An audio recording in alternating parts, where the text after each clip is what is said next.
Have you ever stopped to think about smoke? Not just as, a scent, but as a real ritual, a way to connect with nature, with the people around you, and even with yourself?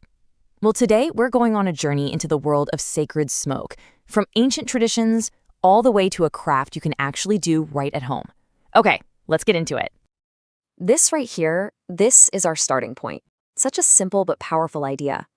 It's basically saying that breathing something in isn't just passive. It's an invitation. It's an intentional act that can literally shape your inner world. And this philosophy, it's at the very heart of sacred smoke practices all over the globe. So let's dive into some of the cultures where this idea is just a way of life. I'm talking about indigenous smudging ceremonies, temple rituals in the East. The art of herbal smoke is all built on this one core belief that every single breath can be a conscious choice. And at their core, a lot of these practices share this one beautiful name for the ritual, the sacred breath of garden flame. I mean, it just perfectly captures the whole connection, doesn't it? You've got the breath, which is your spirit, the garden, which is nature, and the flame, representing feeling and transformation. It's all right there. In these traditions, life really does revolve around the sacred garden, or what they can harvest from the wild. This isn't just a place where plants grow. No, it's the absolute center of the community, of their rituals, and of their spiritual life. Okay, now this is what I find so fascinating. Look at how intentional these blends are. This is not just about what smells nice.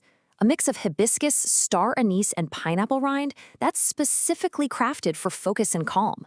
Orange peel and jasmine for joy. Each one is like a prescription for the soul, designed to bring about a very specific state of being. And to guide all this, communities have these really specialized roles. First up is the flame therapist. You can think of them as a kind of spiritual pharmacist. They'll listen to what's going on with someone emotionally or spiritually, and then they'll literally prescribe a specific herbal blend to help them find balance.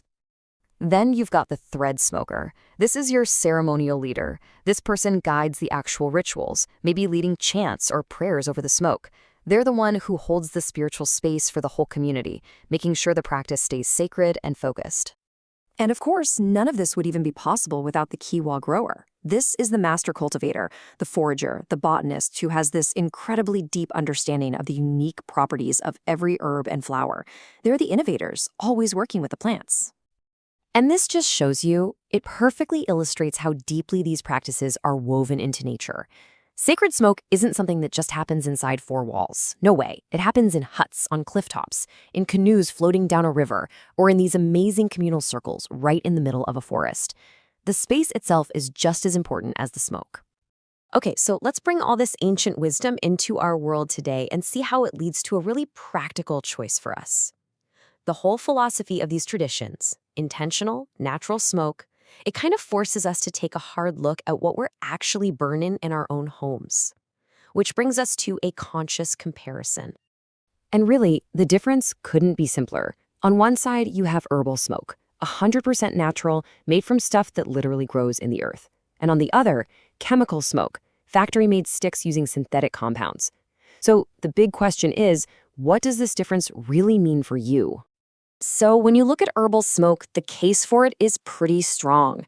It's rooted in natural aromatherapy and these deep cultural traditions. It's eco-friendly, you can completely customize it, and, this is a big one, it has lower toxicity because you're just burning plants, not some chemical cocktail. But on the flip side, the risks with chemical smoke are honestly pretty serious. A lot of those mass-produced incense sticks release toxins like formaldehyde and benzene when you burn them. The scents are often artificial and can be really irritating. Their production has a negative impact on the environment, and they just completely lack that intentional, ritual energy that we've been talking about. All right, this table right here, this really lays it all out, doesn't it? When you see it side by side, the choice for a more conscious lifestyle becomes crystal clear. Whether you're talking about purity, spiritual use, health, or the environment, herbal smoke just aligns with intention, while chemical smoke is full of compromises. Okay, so now that we know all this, how do we actually bring this amazing practice into our own lives? Well, this next part is all about empowering you to craft your very own sacred stick.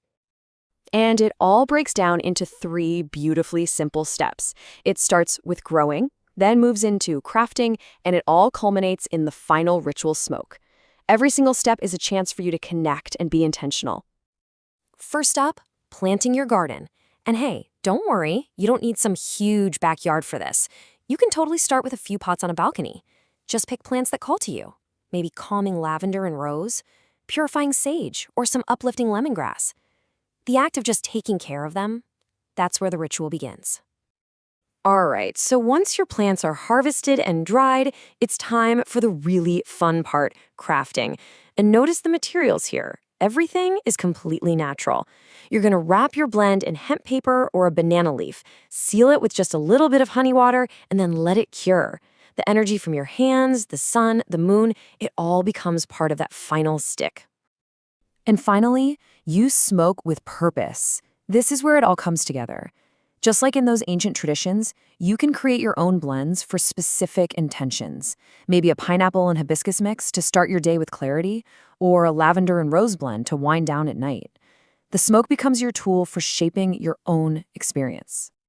And that brings us right back where we started, to what these traditions call the smoke of feeling. We've gone from this ancient wisdom all the way to a personal, modern practice. But you know what? The core idea? It's exactly the same. I love this affirmation. It captures the whole idea so perfectly. It's a cycle of gratitude.